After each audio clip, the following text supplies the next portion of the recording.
Up in it's Q Hot Takes. It's Marshall's birthday, and we are cooking.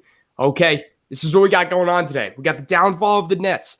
Even Scottie Pippen getting into it. Philly fans are still aggravated again in another sport. Pitchers are dropping their pants during games now. Cade Cunningham maybe being another lost man in Detroit. Who knows? But we got it all right here, right now. It's Q Hot Takes. My name is Andrew White. I'm alongside Andrew Marshall, Justin Ellis, and Kevin Slattery here live on YouTube. This is also going to be on Apple Podcasts and Spotify Podcasts, and Mr. Purple SSB, the Twitch channel of Justin. So, Marshall, happy birthday, man. How you doing? I'm doing great, guys. Thank you so much for all the birthday wishes, and to everyone who's given me some birthday wishes. I appreciate it all. Love it. The only time I get more text than this all year is when Tom Brady does well. That's the only time my phone gets more notifications, but I appreciate everything. Love it. Kevin, how are we doing today? Doing well, man. A lot going on in the sports world. A lot of collapses going on, a lot of unhappy fan bases, a lot of optimistic fan bases. So we'll see what happens now. The draft lottery, I forgot it was on. Like, I was getting ready to watch the Clippers game, and then it was on. I was like, oh, the draft lottery. And then I saw some cool stuff happen. So I'm excited for some of those bottom teams. It was weird seeing teams that I normally saw being good just be in the draft lottery, like the Spurs and the Warriors. Like, it was completely bizarre. But I don't know. That's a new norm, man. Though. New NBA. New NBA. Justin, how are we doing? I won't quite ask you about your Philly situation yet, unless you want to remark, but how are you? I'm doing good. Just want to remind everyone, it's a Mental Health Awareness Month for men. It's just something to keep in mind as we go through the month. Health for men is really important. We see it a lot in the NBA, MLB, NFL, especially when we're talking about concussions and stuff like that going on. This week specifically was for mental health as well. And, you see that a lot with concussions and CTE too going on, where there is that constant discussion about how do we take care of business with that kind of stuff. So important to keep that in mind, just checking on friends, see how they're doing, hang out with the Broadskis a bit, how it be. But yeah, looking forward to a great show. Totally. And I saw your Instagram stuff. It's much love. If anybody follows Justin on Instagram, he's always got some good stuff. Marshall did it as well. I saw that. I think that was today. Unless was that today, Marshall? I think you posted yesterday. Was it yesterday? Justin, did you do it yesterday? I posted something today. Okay, I did it yesterday. Yeah, it was cool. Yeah. I read what both of you said. It was nice. All right, we will get into the sports world, and let's start off with this. So before we start, crapping on players who have messed up so far, or teams that have messed up so far, let's get with some good positive vibes here. Who is going to be in the championship and who's going to win when it comes to the NBA? Tell me the amount of games they're going to win in for this series as well as the finals. And let's go with Kevin first, man. I'd like to hear your opinion. Championship ball, who do you got? I mean, this year's been unexpected to say the least, but I got to go Suns and the Atlanta Hawks, man. The Hawks have been just way better than I anticipated. If I could talk about the Hawks for 1 sec, I think a year or two ago I said with you guys, I could see them being a playoff team with Trae Young being the best player on a playoff team like 1 or 2 years ago. I did not see this. I did not see being in the Eastern Conference Finals within a year or two and now potentially being in the finals. This team, they're on the up and up, and they could be a player in the East for years. Really impressive. Yeah, I could say I certainly didn't see them in this position as well. I will thoroughly throw that out there. Marshall, how do you feel about the championship? I think I think our buddy Sam called this at the beginning of the playoffs. Suns are winning it all, baby. I think what we've gotten thrown off is a little bit of the logo, a little bit of their past history. But if you watch this team, they're the best team left in the playoffs. And he called it, man. And I think it's about time that we all hop on board too. I mean, we all picked them to beat the Lakers, but just the fact that seeing this team actually as like a team that could win the finals, I didn't see that. But they've been phenomenal. Yeah, and he's been talking about them coming on the up and up the past few years. Granted, a very lover of the Suns, so you always hype up your team, but I mean, he's been on it for a couple of years. They've been getting there. Justin, how you feeling? I mean, first of all, let's keep in mind that since we entered college, the Suns had 10 wins the first season we were in college, and we are now just out of college, and they're on their way, it looks like, to an NBA Finals. which is absolutely insane to think about that turnaround in 4 years. Now, if you want to talk about a process, that's a real process right there that you're seeing. But I'm going to go with the common social media phrase now. I'm going Suns in 4 in the finals over the Atlanta Hawks. I think they're too good at this point. I look at literally how the other 3 teams are set up. I don't think anyone is close to where the Suns are playing at this point in the year. That's fair. That's fair. All right, so we'll talk about that Suns series a little bit right now, and that kind of starts with the Clippers. And obviously, Kawhi Leonard's not going to be around for this whole series. And the Clippers have looked good before. They were doing well. PG-13 shutting down the haters. He's been cooking lately without Kawhi. That second loss was super tough. Obviously, I mean, he missed the 2 free throws. He kind of blew it in the end there, but. I know we're saying Suns in 4, but how impressed are you in this Clippers team without Kawhi Leonard? We'll ask Kev first. Redemption P. Redemption P is here, man. I mean, he's had a couple 30-point games, and I think a couple weeks ago I said to you guys, he's making great moves, but he's just not finishing his shots. Like I said, he had an ankle breaker where he completely broke a guy down, and then he just missed a 8-footer. But it's if you're able to pull off moves like that, I think you can eventually make them in the postseason. Now, the question being, is Paul George just a little too streaky as a number 2 guy? I think that's a genuine question. But I think if you're Kawhi Leonard, the Clippers, I think he was thinking about leaving. Now, since they're in the Western Conference Finals, I think they can retain him. I mean, maybe the Heat come in as a player, but I think he stays. They just got to beef up the second rotation a little bit and some other stuff. But Reggie Jackson's been playing well too, man. And Rajon Rondo's hitting 3-pointers. They're getting contributions from guys who they didn't think they would necessarily. Terrence Mann. Terrence Mann is really good. Terrence Mann is. Marshall, how you feeling about the Clips without Kawhi? Impressed, or they're just going to be shot down? They've got a shot. Kawhi's unlikely to come back. If it's actually a sprained ACL, which they're keeping a lot of it kind of in the dark, but that's kind of what's suspected as the diagnosis. That's a 4 to 6 week injury. And the thing is with the Clippers, I think we might be overrating them a little bit because their closeout game against the Jazz in Game 6 was really just have you guys seen a team just get that hot out of nowhere? I mean, I was watching that game with my dad. He fell asleep and woke up, and they started the third quarter at down 25 points. It was legitimately a game by the end. And he woke up and he was just legitimately confused. That's the new NBA that we live in, though. It's just leads even 25 points with a great defensive team, just the way that the game's played. I've never seen a team really get that hot before outside of the Golden State Warriors when you're looking at their third quarter runs at certain points. I mean, they barely missed a shot. Yeah. Unless they've got a couple more of those in their bag.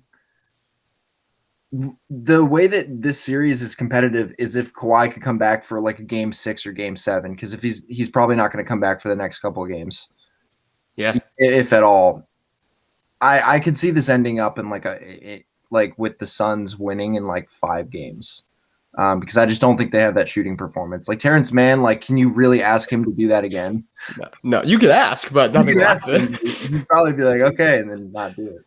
I will say to your point about how this is all occurring where these teams can just come back from 25-point deficits and all that. I find that teams that are in the lead by that much, they walk up the court, they stand at the logo, and they huck one up, or they take a stupid screen and shoot it from the 5th row, thinking, oh yeah, the team will never come back, instead of just play fundamental basketball. So it's been happening a lot, at least in this playoffs. Justin, how you feeling about the Clippers? No Kawhi. I've been impressed by Paul George's performance. It kind of makes me feel that they almost look better at times without Kawhi out there, which I think is absurd to even believe to begin with, that there is some situation where Kawhi Leonard is not the key piece on your team.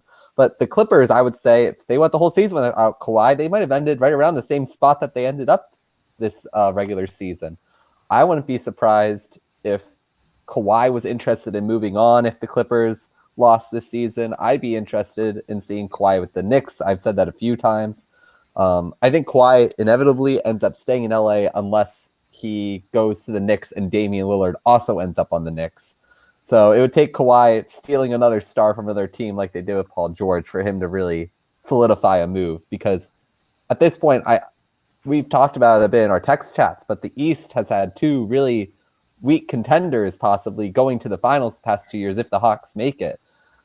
Between that and also the Heat last season. So, I mean, the East kind of looks up for grabs. If you're a good playoff player, head to the East because apparently it can be yours to take at any given point. But yeah, I mean, the Clippers have looked better, but they're just nowhere close to where the Suns are. If Kawhi returned, I don't think it would make much of a difference at all. Hey, is playoff Julius Randle not a star enough for Kawhi Leonard to go to the Knicks? I think playoff Julius Randle and playoff Ben Simmons could really make a solid first overall pick in the draft the following year. Goodness me. I mean, people were busting on Ben Simmons, but my goodness, the Randle slander was not nearly enough, in my opinion.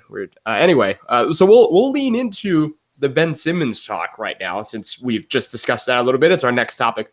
So Philadelphia fans, I'm sure, have had their upset natures in the past year or so of sporting events, as Justin can probably explain. And we don't want Justin to be upset during this show, but we want to ask the legitimate question that we've been seeing everywhere on Twitter and all social media.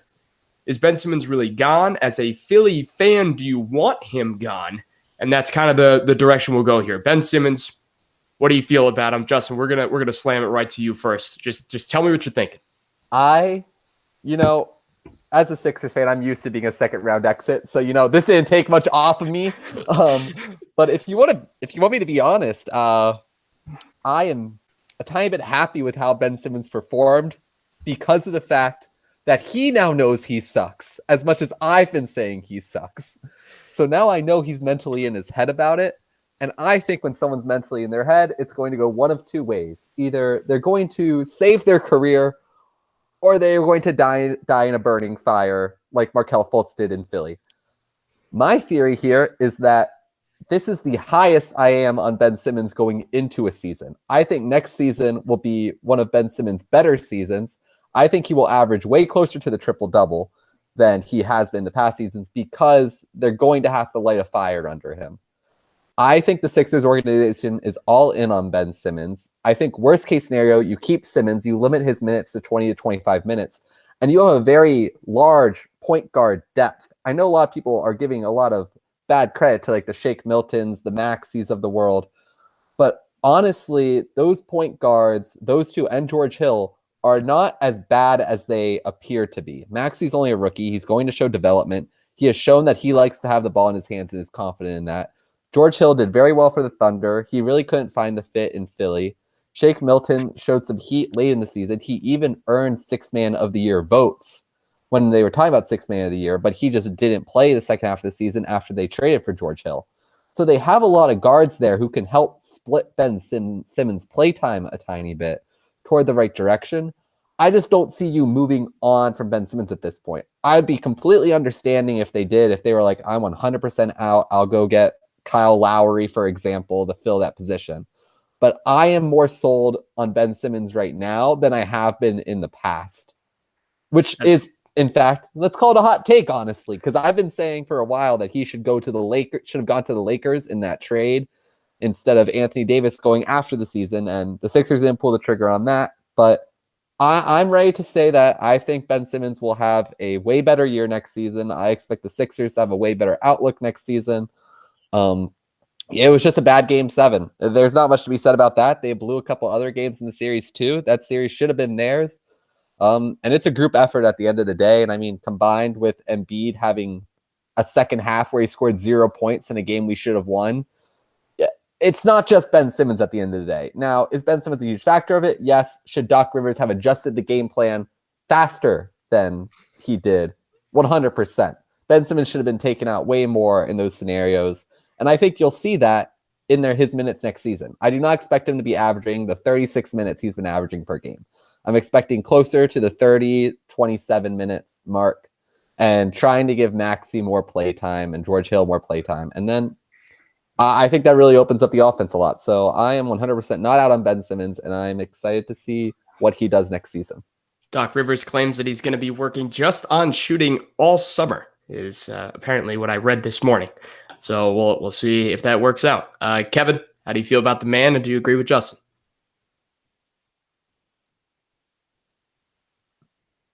I think you're muted. Yeah, Kevin, I think you're muted. Wait. Now you're good. Go for it. My bad. I was typing, dude, and then I was typing and I didn't want the keyboard to go over. So then I was talking to myself there for a sec. But All no, good. I've sold my stock on Ben Simmons for a while. 2 years ago there was still the same talk, like, oh, we're working on a shooting, we're developing a shooting. You're the same thing with Markelle Fultz. And I'm trying to think of like a comparison for Ben Simmons that's like appropriate, but it reminds me a lot of like when Rajon Rondo was on the Celtics. Like in many ways, Ben Simmons is like a glow up version of Rajon Rondo, like bigger, faster, stronger, right? Like you're like, oh, like this guy is LeBron. Like you're looking at how he moves at LSU and stuff. You're like, this guy is going to be amazing. And the aggression and just the drive and the willingness to take risk, it's just not there. When I see him play, dude, he looks like a guy who like tries to play it safe. And I'm only saying that also too, like when you play a sport, you can tell when people are playing safe.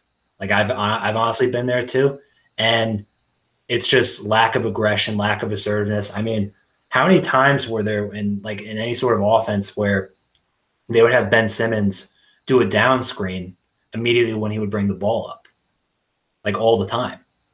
And like, yeah, point guards, it's good if they can set down screens and stuff, but it was almost routine. So I think it's like an aggression thing. And yeah, he's going to make mistakes. And yeah, he's not going to shoot, 60% like he normally does.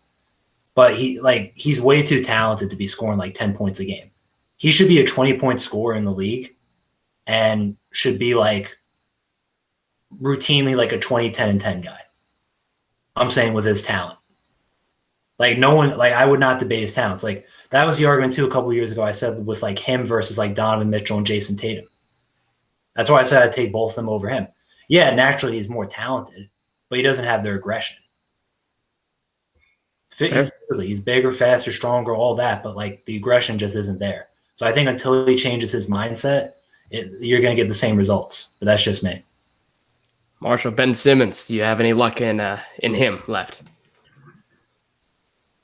Yes, only because you're betting on the human. The problem with Ben Simmons is everyone's questioning, is he soft? Does he have any heart?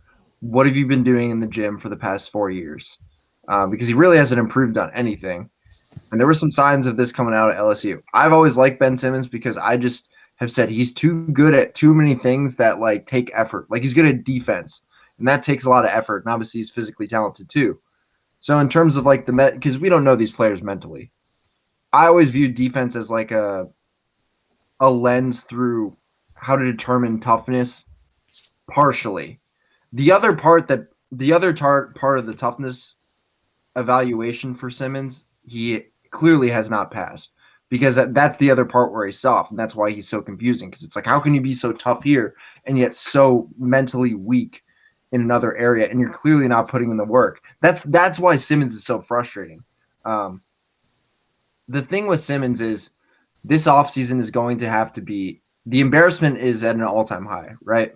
Everyone is coming at his neck. His teammates are – I mean, what Doc Rivers said, he said, I don't know if he can be a good, championship-level point guard. I don't know. And he sounded like he was really saying no. That's what he sounded like with his tone. He really sounded like he was saying no. I don't believe in this guy. And Embiid doesn't seem to believe in him either. They're not a good fit. We've known this with Simmons and Embiid, but they have the talent. The surrounding pieces I don't think are as good. Outside of Curry, like Tobias Harris sucks.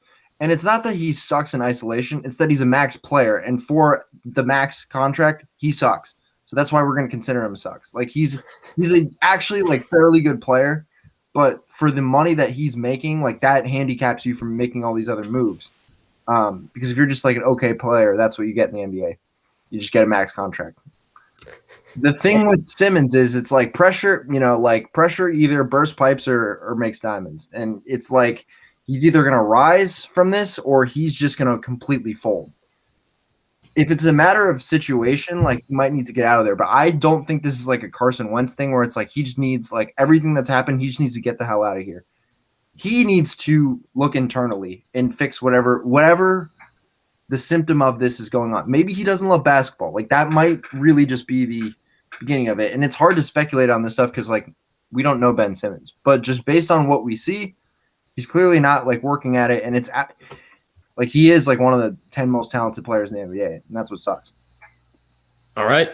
The Ben Simmons conversation is now over. We will move on to the Nets, them blowing the 7-game series against the Bucks. Now, in one sentence, I want each of you to explain to me why the Nets lost, and then we'll talk about the Bucks in a little bit and stuff like that. But why did the Nets lose? We'll look at it that way. If you could figure out one sentence, tell me.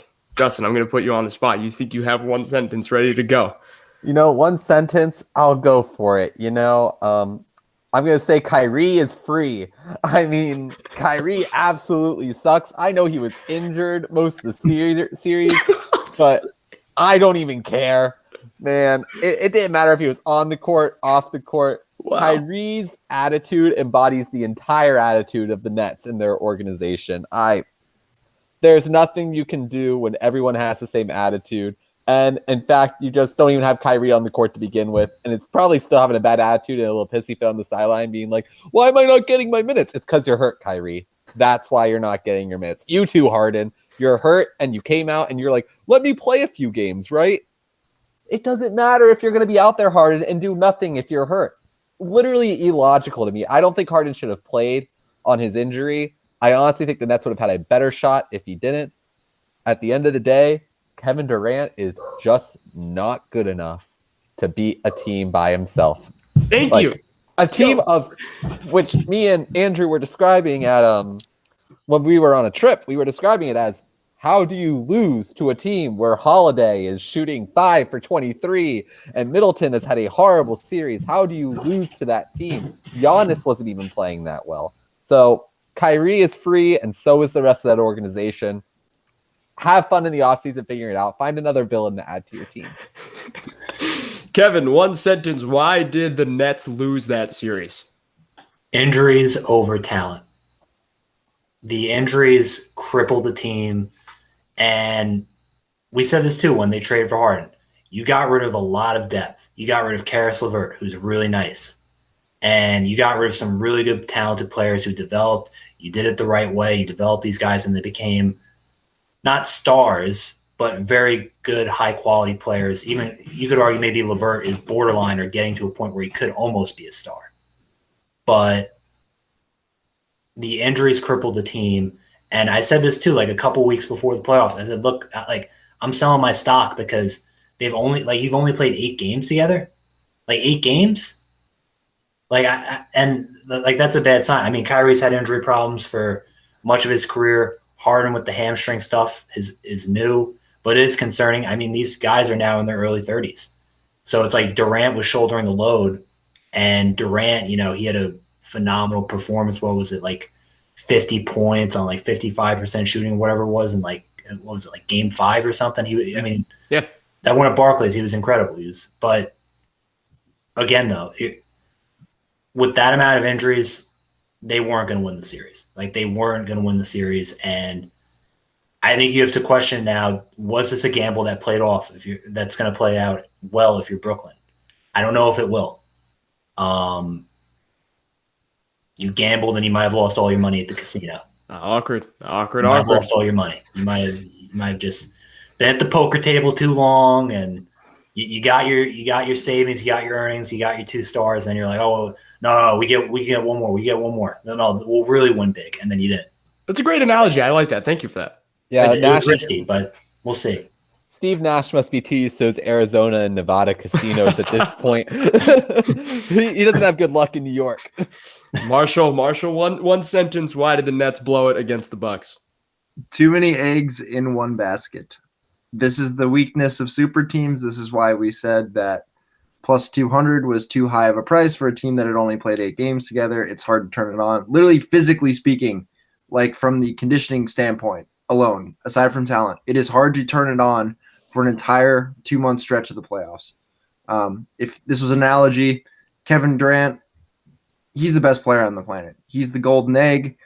He's the egg that you find at an Easter egg hunt that has money in it.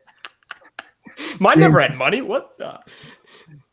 You didn't go to any good Easter egg hunts. Yeah, I couldn't James find Harden- KD. Yeah. James Harden would be the one with jelly beans, and Kyrie would be something that you don't want. Like, I don't know, like carrots. Batteries. Yeah, batteries. Batteries. An egg.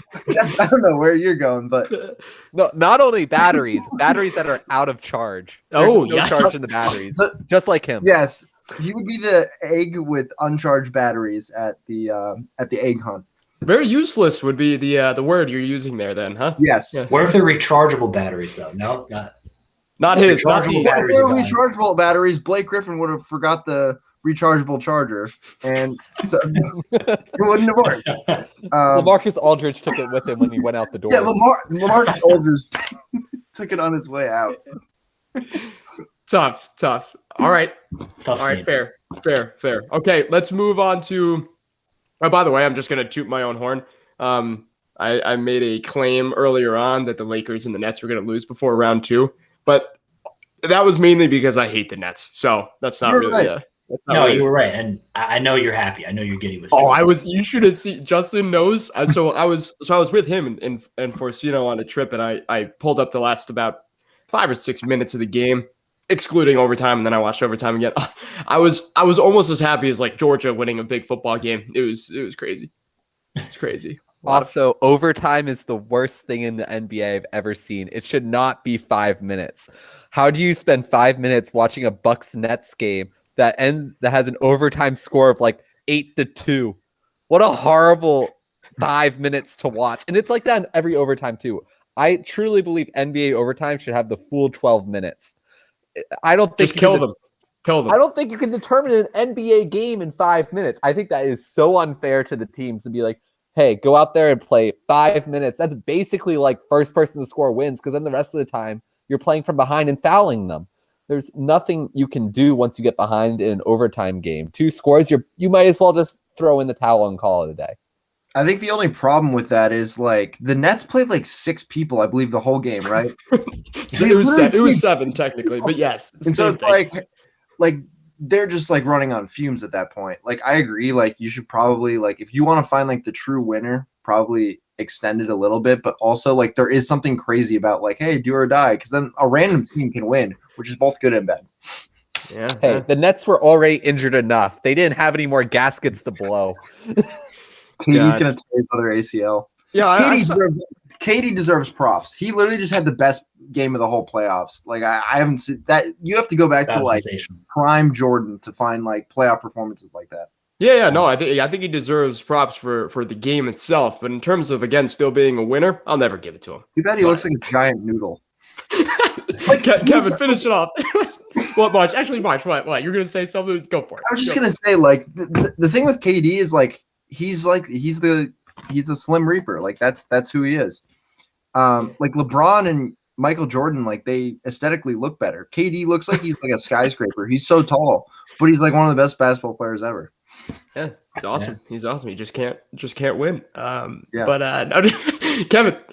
This is a question I just have for the panel here. So my opinion is the top 3 teams of like Philly, Milwaukee, and say Brooklyn are the weakest top 3 teams, I think, in a conference, like at least that I've seen in my life. Now, I know the jury's kind of out on Milwaukee, but Yeah. I'm still not buying Milwaukee. But going back to the whole Eastern Conference, though, from what we've seen for the last decade or two, arguably, how bad is the East now in this entirety? Like, we're talking about the West has been arguably the dominant conference now for going on 2 decades. But how weak do you feel the East really is? Like, do you have to reevaluate, say, like LeBron's run, like where he made 8 straight finals? Because I'm sorry, but like Philly, Brooklyn, like folded immediately seemingly, and there's been no major player at all that's ever really come out of the East. My take on the East is that it's always looked at as super weak, but I think they have good teams there that just can't seem to figure it out. I don't look at the 76ers and the Bucks and the Nets and I'm like, these teams are hot garbage, because that's simply just objectively inaccurate. It's just when it comes to these types of games, the Bucks big three, I'll talk about that in a sec, like can't figure it out. The Nets, they're injury prone, and the 76ers, they're all too much in their head of, being a miserable team for a long time and needing to come out of that. So I think it's all a mental thing. I think the talent is there, but in terms of performance, I could hop on board with you on that one. But I think the talent's there. Yeah, no. For me, it's performance. But And I think for a lot of people, they just misinterpret the Hawks record a bit. And I'm saying that because of the fact that after the Hawks switched their head coach, they tied the Sixers for the best record in the league going forward from that point. So the Hawks and the Sixers were the two hottest teams in the league going into the playoffs. They had the best record since whatever date that was. So the Hawks, in my opinion, are honestly almost a 2 seed in that scenario if they have the right coach the entire season. So it's hard for me to unvalidate the other teams in the East. And honestly, I would say a lot of those teams in the East probably would play really well against a lot of those top teams in the West too. Outside the Suns, I mean, this is the first NBA Finals in quite some time that there were no 1 seeds left coming to the conference championships. Top seeds are just more likely to fold now because this is the first time in a while outside the Nets that there really hasn't been a super team. And I wouldn't even call the Nets super because of their injury history.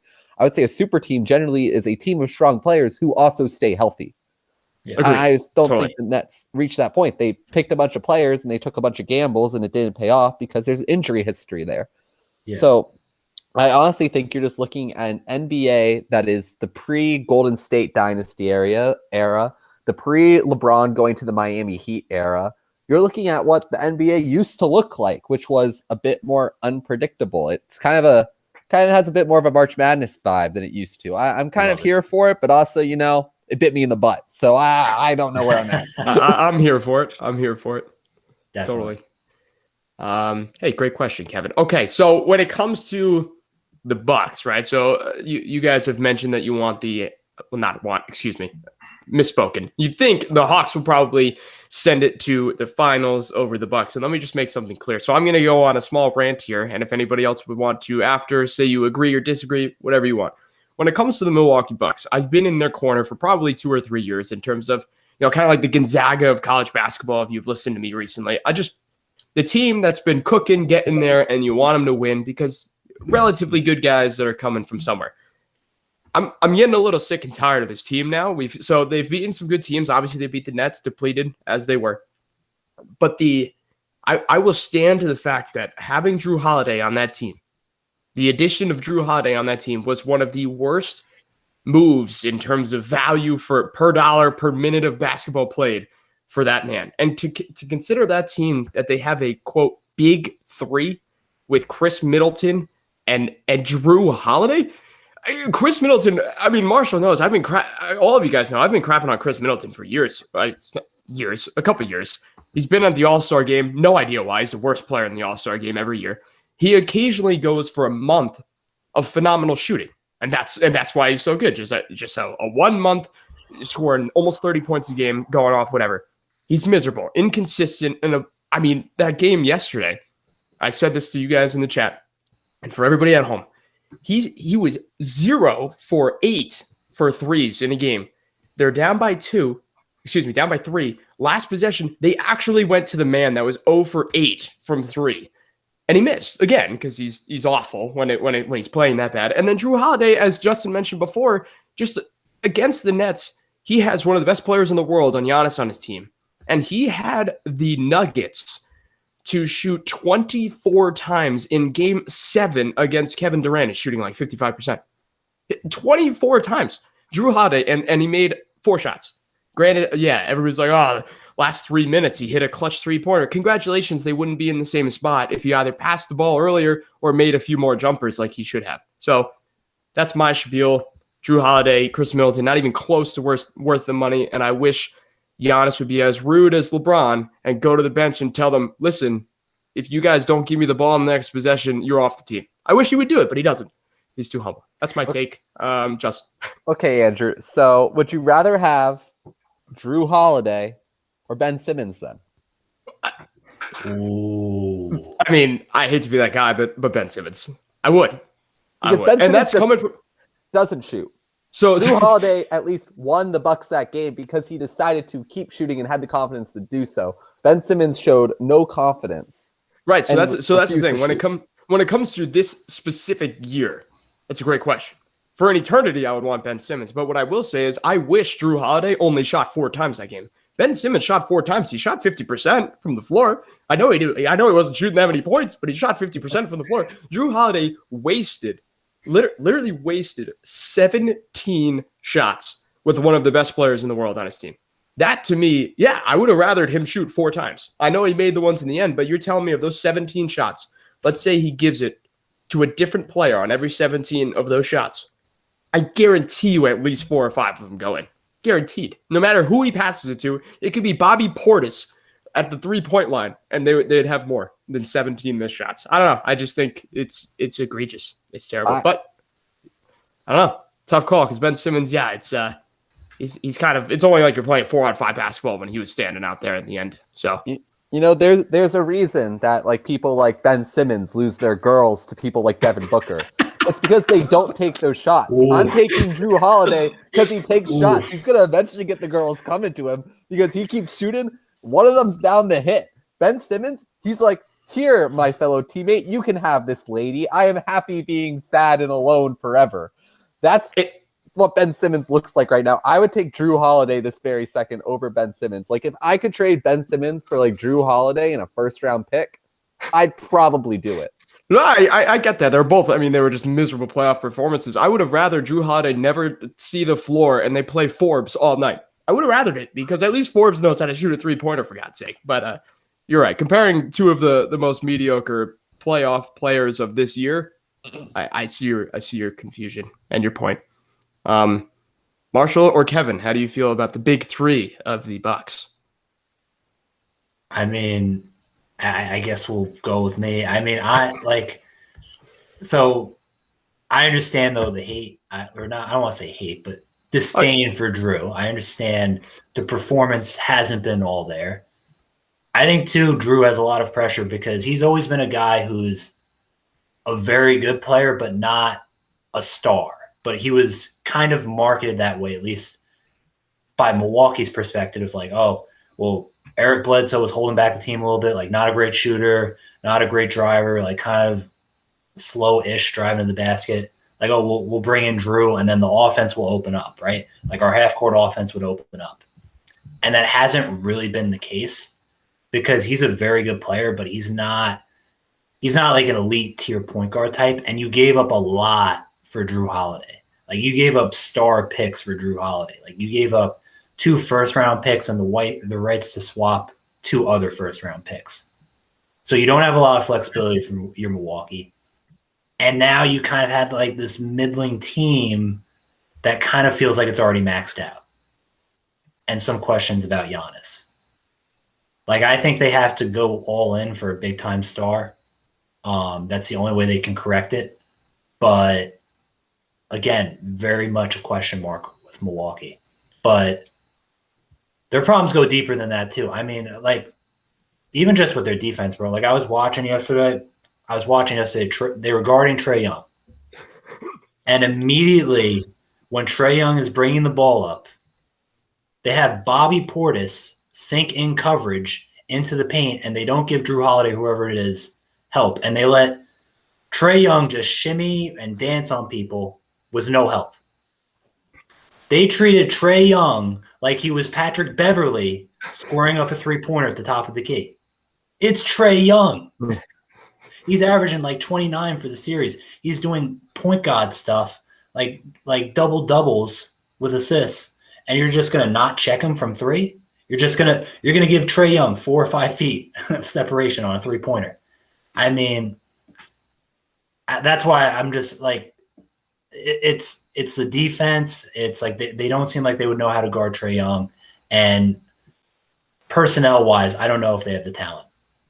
So that's where all my questions are. But anyway, sorry, move on. You got me ranting. Hey, it's all good. It's all good. Marshall, you texted us at one point and said you want Budenholzer and Middleton to be gone. What have you been thinking lately? I use slightly different words in our text.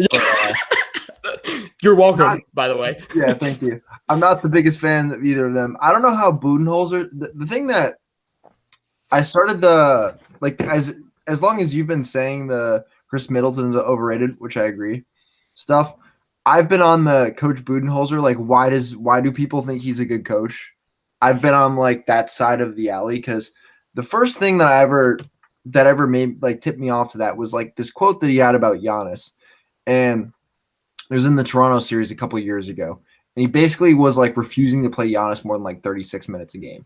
He's one of the most like elite conditioned athletes. And his theory was like, well, Giannis, if you only have him out there for 36 minutes, it's going to be better and more fresh than if you keep him out there for longer. And I was like, bro, it's the playoffs. Like, this is Giannis Antetokounmpo. Like, he's one of the 3 best players in the league. Like LeBron and these elite players, like they just play. Like, that's what you do with them. KD was playing 46 minutes a night. Like at the back end of that series, guess what? Do or die. You got to go. Like, roll with these players. They're elite for a reason. They're the most conditioned athletes. They're the freakiest athletes on the planet. And he's got Giannis just sitting on the bench like, can I go in, coach? It's like, no, we need Chris Middleton to go shoot some more. Just terrible shots. Sorry, Giannis. When you go in, you're going to be down 8. You might have to shoot some threes, which I know you're not good at. Like, I'm so sick of Budenholzer. Also, I only say that stuff when I have money on the Bucks, which I doubled down on. Basically, I'm not recommending anything. But yeah, go Bucks. Nice, go Bucks. But you have to, wait, guys, you have to make sure though that Giannis, you have to game manage his minutes though for game 2. Yeah, he's so brittle. Like, if you just look at him physically, like, you know, he might fall apart at any minute. He's not a good athlete. I mean, no, just like bad athlete. Not built at all. Like puny shoulders. Like no muscle definition. He gets injured all the time. Because he just misses like every game. Like Embiid. Giannis. You can't trust Giannis.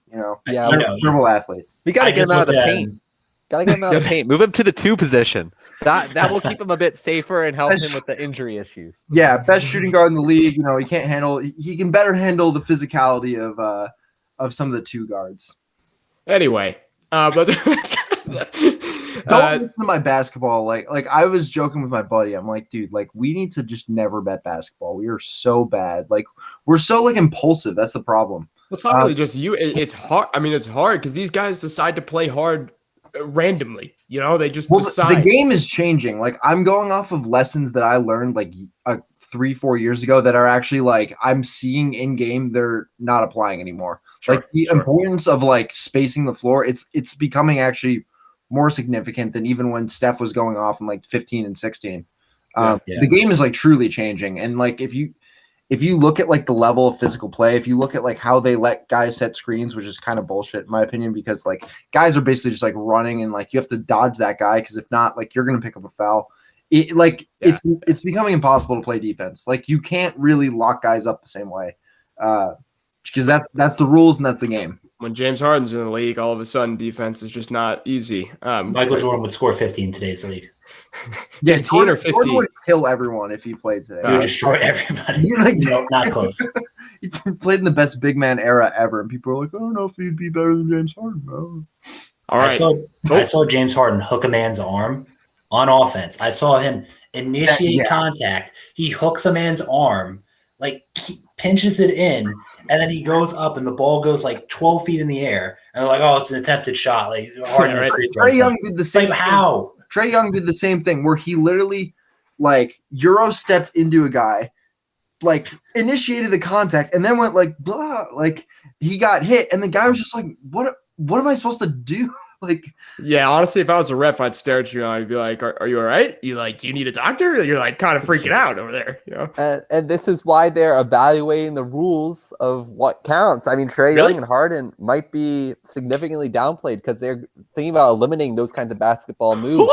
That'd be amazing. Is that true? Yes, No, that's an actual thing that they said they were going to discuss off season. Yeah, I mean announced, like, 2 weeks ago. that should be a 2-minute discussion. If you look at James Harden's film and you actually believe that that man is taking a real shot from his ankles, he just like throws it from his foot. It's like it's just not. That's awesome. I'm glad you told me that. Yeah, it's horrible too because like it's horrible for pace of play. Like I know we talk about it for baseball, but how's it good for the NBA's product if you're spending like 5 minutes each time down the court, like we're administering free throws? Yeah, people don't want to see that. People want to see dunks, crazy 3-pointers, and just athletic displays of offensive brilliance. People don't want to see, I'm going to tack on points at the free throw line. No one wants to see that, man. We didn't talk about John Collins' dunk on Embiid, which is actually insane. Where he choked him? So he came down from the rafters, and it looked like Embiid got hit in the face. Yeah, that was nuts. He like punched him in the face and like choked him. It might not have been completely legal, but it was a sweet highlight. One thing I will say though about John Collins is I do actually believe he's one of the best athletes in the entire NBA. Yes. Yeah. It's like alarming, actually.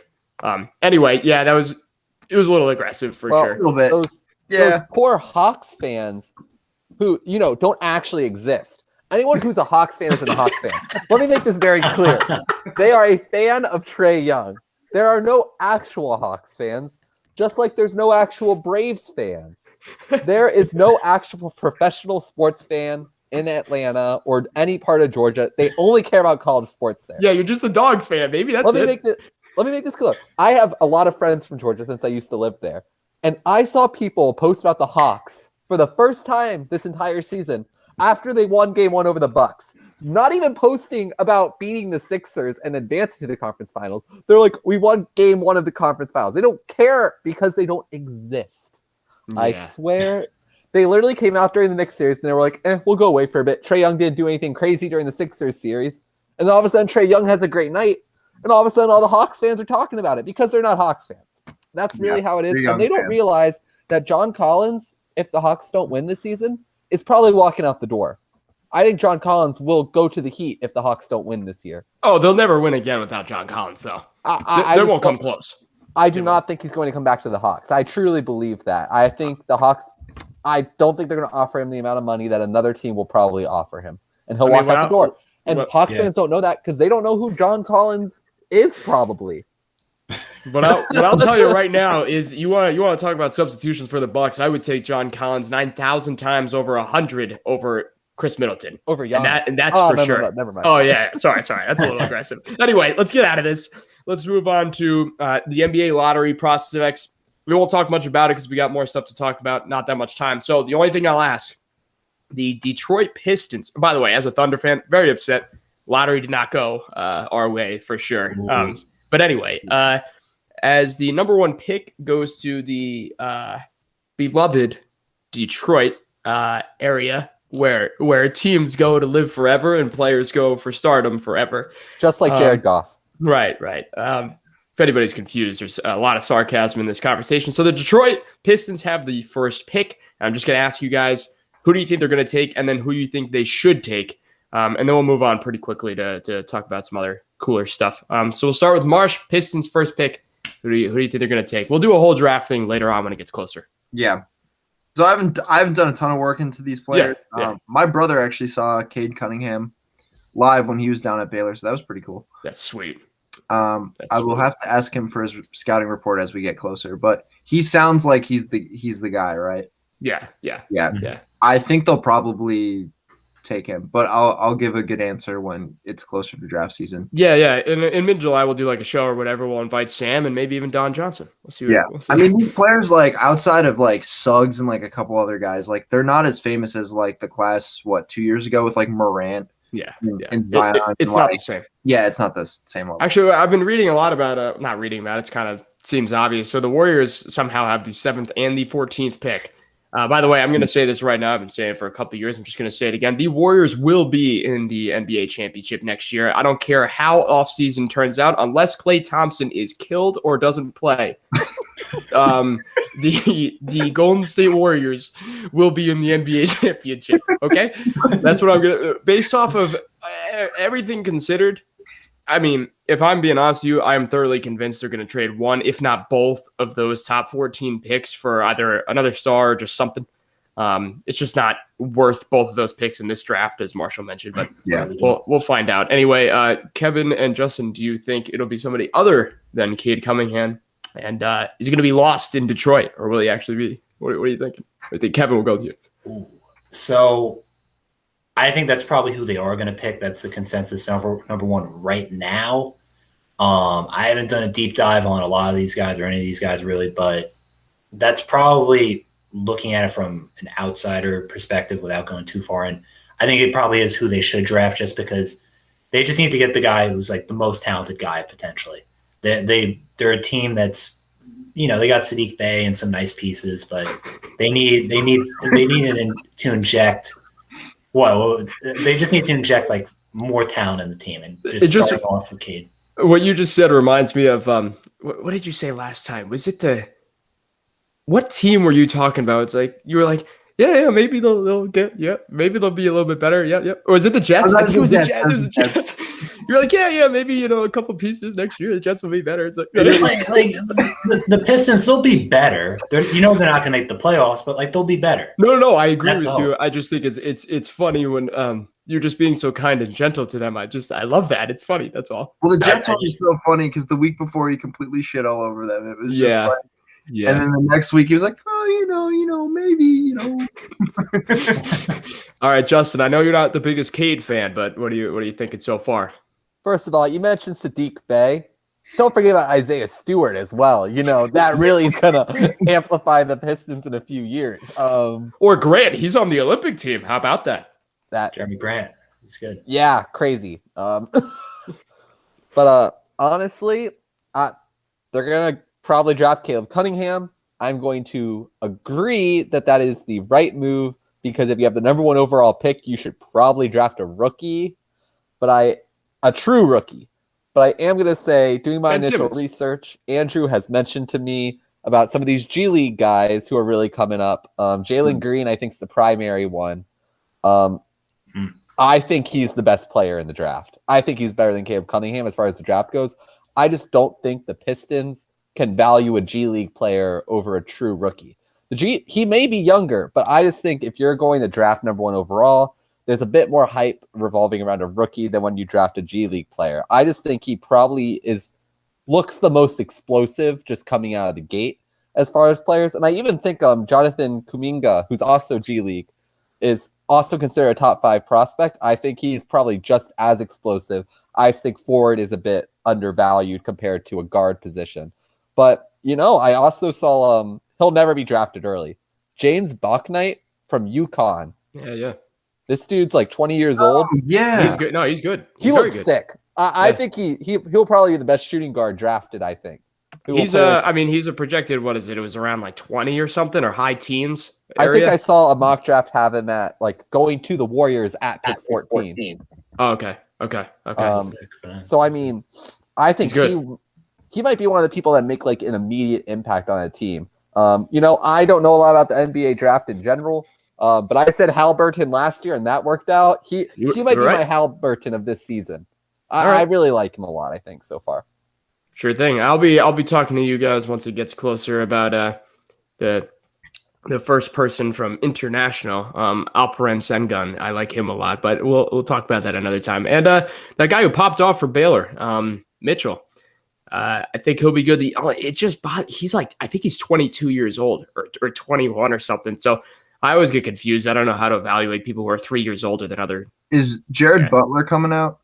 Yeah, so he'll would also be in the first round as well, but allegedly after Mitchell. So okay, I like Butler.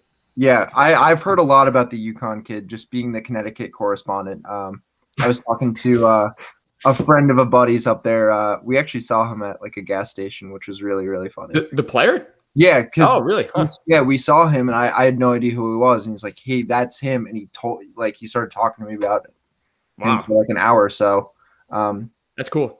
Yeah, if my friend's friend is reliable, I'll tell you some more stuff later. Of course. Yeah, you just saw an NBA person at the gas station. Nice shot. Yeah. I'll be able to do some really great scouting when the NCAA comes back. I think I told Andrew this. I don't know if I told the rest of you this. I'm actually going to the kickoff bracket at Mohegan Sun right before Thanksgiving happens, and it's Villanova, Tennessee, UNC, and Purdue So cool. in the opening Ooh. tournament. So I'm Ooh. very hyped about that. I'll have full scouting reports ready for the next draft for those 4 teams. That's so cool. That's very exciting. That's awesome. All right, let's do this. One more NBA thing, and then a couple quick things about the MLB, and then the NFL as well. So we'll hustle because these are all kind of cool topics. So we'll get these done quick. All right, your top 10 NBA players going into next season. I'll go first in case I don't know if you guys like made a list or if you just want to read off random people. This is my list in order. Would you like me to go backwards or forward? Well, go from 10. Yeah. Okay, yeah, you're right. That makes sense. Okay. I'm not going to explain anything except for this one. I was debating between Damian Lillard and Devin Booker at number 10. And I'm going to stick with Lillard and put Booker at 11. So Lillard 10, Kawhi Leonard 9, Embiid 8, Anthony Davis 7, LeBron 6, KD 5, Giannis. Whoa. I messed up my math. Hang on. 1, 2, 3, 4, 5, 6, 7, 8, 9, 10. Okay. Restart. Lillard 10, Kawhi 9, Embiid 8, Anthony Davis 7. Oh, I did do this right. Wait, no, I didn't do this right.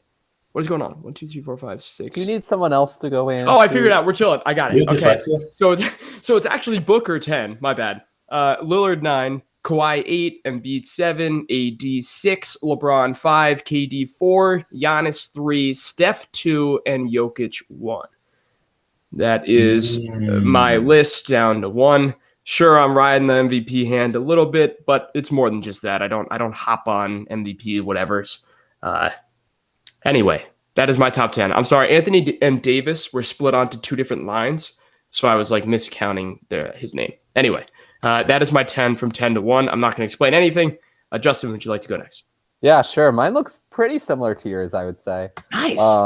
I've got James Harden 10, Ugh. Anthony Davis 9, Devin Booker 8, Joel Embiid 7, just like you, LeBron James 6, Kawhi Leonard 5, Giannis Antetokounmpo 4, Kevin Durant 3, Steph 2, and Nikola Jokic at number 1. But I think Steph will win MVP at the end of the day. Dude, I love that you got Steph up there with me. That's cool. All right. Who wants to go next, Marsh or Kevin? I could go. All right, Like Kev. mine's kind of out of order. It's 10 names, but it's just 10 that I kind of threw together, not in order because I was like with injuries and kind of the changing of the guard. I have some new names. I'm still trying to figure out how to evaluate them. But Sure. I have Joel Embiid. I have Damian Lillard. I have Nikola Jokic. I have Steph Curry. I have LeBron James. I have Kevin Durant. I have Devin Booker, Trae Young, Donovan Mitchell, and Jason Tatum. Oh, some young guys. I like it. I respect that. All right, Marshall, you got 10 as well? Yeah, so I actually have 9, and I have to think of where to put Embiid. No, I'll read the 9 that I have right here. Okay, sounds Harden good. at 9, I have Jokic at 8, I have Lillard at 7, Steph at 6, LeBron at 5, Giannis at 4. Giannis at 4.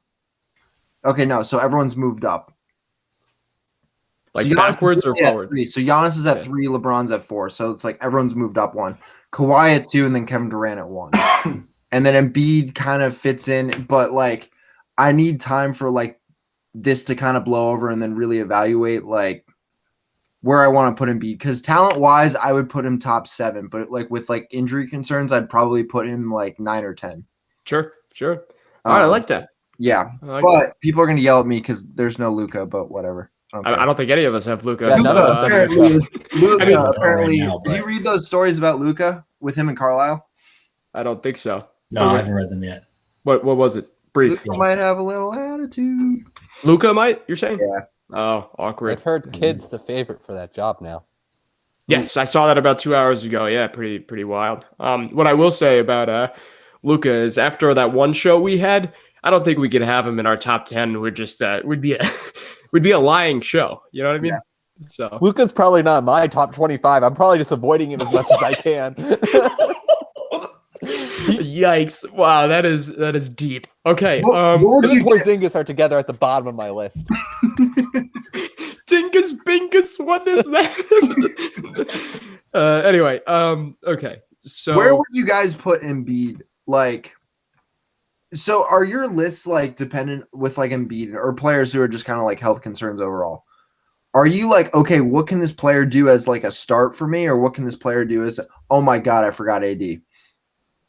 yeah, he was my 5 or 6. He was my 9. All right, Harden, get out of here. Yes. Harden, get out of here. How did I forget AD? Oh, I had him and then I crossed him out. Okay, whatever. I forgot AD at first too on my list. It's okay. Well, it's because Yeah. he's been injured for a while. That's all. Yeah. You guys are, you But know see, how there's good so he much is. like recency bias. Like, but if we made this before the playoffs, like AD might be like 3 or 4. Luka would probably be on there for me. Yeah, Actually, Luka would be Yeah, too. Luke would be up there. Nope. maybe not. I don't know. I know The he wouldn't top be for 10 is Justin. like disgusting because it's like, okay, where do you put LeBron? Like, I have him at 4. He might be. Realistically, like him and AD, like AD is probably going to be better than him next year. Yeah, he is getting old. Yeah, he might be lower end of like the top 10, honestly. And that's not even an indictment on him. That's just there's literally so much talent that's already here, Yeah. but then so much talent that's starting to get to its peak. All right, let's do the MLB, and I'm just gonna ask this specific one to Kevin because I feel like he would probably know the most about it. Maybe Justin would too. That's not a shot at Marshall. I just don't want to put you in a bad spot. Guys, Anyway, you're telling me I'm not the MLB expert. Anyway, so we'll make this quick. Wander Franco, I'm sure Kevin, you've heard of him as a Yankees fan. So he's on the Rays, and the Rays are incredibly good. He's now been called up. His first game in. If anybody wants perspective, he's considered similar to what a Tatis could be in terms of this up-and-coming amazing player or whatever. He had a walk, an RBI double, and a 3-run homer to tie it at one point in his first game. He was batting like 317 in AAA. And Kevin, I'm basically going to just ask you, is him being added to this team, are you pretty high on them being the ALCS champions and being in the World Series again? Yeah, I'm pretty high on them being a contender. I mean, Boston has had a real bounce back year, but he's the consensus number 1 prospect in all of baseball. And now you're adding that to a really pretty good lineup and good pitching. It depends when Glasnow gets back, but basically you mentioning him signals that it's my time of the year to get ready for the offseason for the Yankees because it ain't working, boys. So Kev, I do want to tell you though, my buddy Anthony Volpe, he's in single A right now, batting 308 with a 420 on base percentage and the most RBIs, runs, home runs, and stolen bases on the squad. Bro, pretty exciting. He's not Wander Franco. I'm just saying it's kind of exciting. That's all. I mean, he could get up to AA or AAA in a couple years, and then who knows? I mean, I think they're probably going to cut salary in a year or two just because ownership's going to look at like what Boston and Tampa are doing and being like, why can't we compete with less salary? So that's probably going to happen. But I mean, I'm happy for him. Like he's moving his way up, dude, and he's already making serious money. But if he can get to the pros, like, I'm sorry, but like the pros are just way better than minor league. Like instead of being in like, you know, totally. Instead of like playing baseball in a cornfield, like you're in a major city where, you know, you could get a nice apartment, you know, bring some people over, bring some friends, whatever, you know. Right, totally. I think the Yankees should fire their scouts. That's the one thing I'll say. And then hire the ones from the AL, the rest of the AL squads. Anyway, Justin, did you have a take on this? I didn't want to throw you under the rough. It's up to you about Wander Franco. No, I would never have a take, and everyone's gonna absolutely hate it. You hate Wander Franco. Is that what I'm about to hear? Oh, no. I think Wander Franco is a great player. I've watched him progress in MLB The Show franchise mode. He's going to be a great guy someday. But as far as the American League goes, I don't have Tampa Bay winning it right now. Right now, I would 100% put it on the hottest team in the MLB, which is the Houston Astros. Yes. Oh, God. That's true. They are 10 straight. Yeah. Dominant right now, and their pitching has been superb. They have probably one of the better pitching staffs as a whole in the league right now. None of their starting pitchers are pitching over a 4.0. Their hitting averages are crazy. Michael Brantley is hitting 356 right now, average-wise. The new Bregman. They must have if they're not cheating, it's crazy. I gotta be honest with you. Their averages are insane for a league where average has been extremely low this season. They have a very just surprising team as a whole. And I'm honestly, I don't care if the Blue Jays are in fourth in their division. I still have them as my dark horse team to find their way in. I think they have so many good pieces there too that if they could just figure out the pitching a tiny bit and turn some of those strikeouts into less earned runs, because that's just the Robbie Ray way to throw a million strikeouts and pitch an ERA of 4. But I'm not out on the Blue Jays either. I probably have the Rays as my third favorite right now after both Houston and the Blue Jays even. So Sure thing. We'll see what happens. All I know is that the Yankees are non-existent in my mind now. Yeah, they're blowing it. They still just have terrible pitching, so that's that. The last thing we'll talk about the MLB, it's really just I'm going to ask if you guys noticed this. Did you notice that pitchers, as they're being, checked for their substances or whatever, guys like Scherzer and an A's pitcher, and I think Ohtani as well, actually like pulled their pants down because I think they needed to check the inside of their belt, and they were like getting frustrated. So they literally like in front of like kids and children and family just pulled their pants down. Scherzer was like, I mean, that's a grown man. He's like 40 years old or something. And he's just like whipping his pants down. And he's like, what do you want me to do? Because he was checked like 3 times in a game. It's, in my opinion, it's aggressive. But Justin, what are you saying? You're saying that I didn't see that? My boy, Joe Girardi, checked him 3 times. And you know what? Yeah. Rightfully so, every time. I love Girardi. He almost charged Max Scherzer on the back end of that, too, before he got ejected. I wish Girardi would have just walked up to Scherzer and been like, I'll show you some slime, and just slap him in the face or something. I want to see that old man get after it. You got to do what you got to do. And honestly, with the rule, people are going to abuse it. People are going to try to throw off a pitcher's momentum by having them checked whenever they feel like it. And until the MLB makes a rule, like the number of times you can do a mound visit, I would keep doing it. It's a complete momentum killer if the pitcher's hot. 2 strikeouts. Hey, check his like inside pants. Yeah. How did he strike out my number 8 guy and my pitcher? Check him. Check his cup. Check his cup. Something's wrong. Anyway, all right. That's enough nonsense about the MLB. The NFL. We're gonna end it with a fun question and then maybe a little of an analysis question for the birthday man, Mr. Marshatastic. And so, starting off, so the NFL is allowing the old helmets for teams in the year 2022 to go with the alternate uniforms. So I don't know if I'm explaining. You know what I'm talking about? Yeah, throwbacks. Thank you. That's the word I'm looking for. Do you like this new swagger that the NFL is kind of allowing players to do? Recently, celebrations have been added. They can now wear, their fun numbers and stuff. There's not exact numbers they have to wear anymore. Do you like where this is going, or you couldn't care less? Just leave it at that. If you couldn't care less, or do you love it, Kevin? What do you say? Yeah, I'm a fan, man, because I mean, sports is kind of like now the new red carpet where you're like, oh, what's so and so wearing? Like, is he wearing pink cleats? Like, oh, that's cool. Or like you're just checking to see like what someone's wearing, and if it's really cool, if the drip sticks, man, then you know what? Then people will just like watch it and just be like, yo, that's cool, man. I like what that is. Sure. Marsh, you like it or you don't care? I think players should be able to wear whatever fans can come up with or whatever throwbacks that are on the table. So I think the NFL should be way less restrictive about this kind of stuff because there's some really cool uniform combinations out there that I think should be rehashed. Totally. Plus, more money for the league. I mean, some of these unis are so cool that, I know some of the Bills ones are really cool. Yeah. The Eagles ones, obviously. So I think they should be bringing that back more consistently. Honestly, forget even throwbacks. You mentioned some of the fans and stuff. Some people create these conceptual helmets and stuff that are sweet.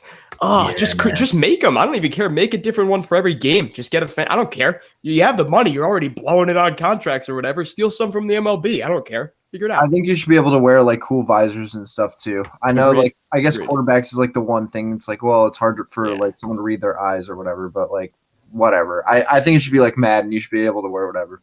I think I think it'd be really cool for the running backs when they wear those super gold ones and you can't see anything. Oh man, it's sweet. And I think running backs would have better games. Anyway, Justin. I'm fine with the jerseys. I'm not okay with the numbers, to be perfectly honest with you. If I was a cornerback, I'd be switching to a wide receiver number like ASAP. I honestly think that changing the numbers up, especially for wide receivers and corners, and I think Tom Brady said this, was like, how am I supposed to know? Like, I'm looking at numbers. Yeah, the jersey colors might be different, but if you see a guy with a wide receiver number, like that's something that helps quarterbacks know their players. And now with all these new numbers, it's really hard to memorize numbers of players and know what you're throwing at on the field. I honestly think the interception number for the league will increase this next season. And I think it will be substantial. I think I will say a 25% increase in interceptions next season. That's going to be mostly just the numbers. I also think corners are going to be better and quarterbacks are just going to be worse. But I definitely expect there to be an increase in interceptions. Everyone's going to look a bit more like Jameis Winston, and turnovers are going to do great. So buy all your turnover stock right now. It's a great pastry for your whole family to enjoy. Love it. Hey, and if the Bills and Jets decide to do another color rush one, man, you put a game like that with the colorblind issues and the numbers, then I mean, you might have Nate Peterson, 3.0, or not Nate. Is it Nate Peterson? It's Peterman. Oh, it's Peterson. Sorry. I'm sorry. Insulting the best Las Vegas Raiders quarterback. Anywho, honestly, might be better than Carr, but that's beside the point. Wow, that is a piping hot take. Hot take of the day. Anyway, Marshall, we're going to let him end the show on his birthday. I know he was watching this guy. So DeCastro recently has parted release, you should say, from the Steelers organization on the O-line. I mean, the O-line's just getting worse and worse for that team. Justin was curious about this, and now I'm curious too. Marsh, do you think there's like a reason? Is he getting worse? Does he not fit with the team? Or what do you think the reason is? I want to add one more thing to this question. This for those who are listening to this podcast, it is currently 8:33 p.m. About an hour ago, it was announced that the Steelers have signed Trey Turner to a 1-year deal replace at that guard position. So if you want to include that in the analysis, I don't know how much Trey Turner stuff you have, but that definitely seems to make a tiny bit more sense, even though DeCastro, I feel, is a pretty good guard. Yeah. So DeCastro, I guess linemen in general will usually have people that they'll have a specific player they watch a ton of. For me, that was Tyron Smith, that they just gravitate to, and I watch Tyron Smith every week, along with a couple other players. But DeCastro was actually not one of those players, so I didn't know DeCastro as well as I knew some other players in the league. But I certain players do have a certain reputation of when you see linemen on the top 100 or whatever. Usually those are not bad players. There are a lot of underrated offensive linemen, but usually once they get their due, it's for a reason. It's usually O-line people saying hey, this guy's really good. And then people usually kind of recirculate that, and they're usually not grinding tape and stuff, but it's sometimes it's either obvious because the running back's doing really well, or usually the offense is just doing well too. So they're usually on good teams. With the last celebrity team offensive line was probably the Cowboys when they had Frederick and then Martin, who was probably the best guard of the past 5-6 years, in his peak. And then they had Tyron Smith, who was just if you were creating a tackle out of a lab, you'd create that guy because he has he has as many high-level traits as pretty much anyone. He wears a knee brace on his elbow. He just built different.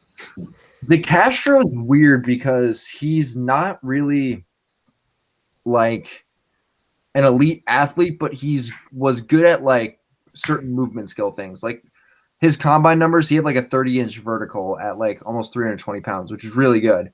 And he wasn't that fast, but he moved well.